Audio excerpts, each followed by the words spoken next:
ভাই, সরকারের পতনের মূল কারণ ছিল কোটা সংস্কার আন্দোলনকারীদের রাজাকার বলা। ঠিক তাই, সেটার পরিশোধ হতে হবে।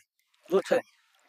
তবে কি জুলাই আন্দোলনে আহতদের চাকরিতে কোটা বরাদ্দ করা উচিত? কি আর বলবো, যে কোটার জন্য এত প্রাণহানি, এত আহত, সম্পদের ক্ষতি, সেই কোটা না থাকাই ভালো। ভাই, সত্যি কথা বলতে কি, দেশের সবচেয়ে বড় সমস্যা কোটা পদ্ধতি নয়, হ্যাঁ, নিয়োগ বাণিজ্য। টাকা দিয়ে চাকরি বিক্রি যতদিন হবে, কোটা থাকুক বা না থাকুক তাতে কিছু আসে যায় না।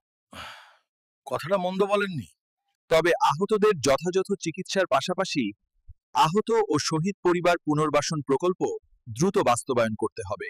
সম্প্রতি সরকারের মুক্তিযোদ্ধা বিষয়ক উপদেষ্টা তিনি স্পষ্ট করে বলেছেন যে জুলাই ফাইটারদের জন্য চাকরিতে কোনো কোটা থাকবে না। সঠিক সময়ে সঠিক সিদ্ধান্ত। কোটা পদ্ধতি এবং নিয়োগ বাণিজ্য উভয়ই আমাদের দেশ থেকে বিলুপ্ত হোক। বাড়েন।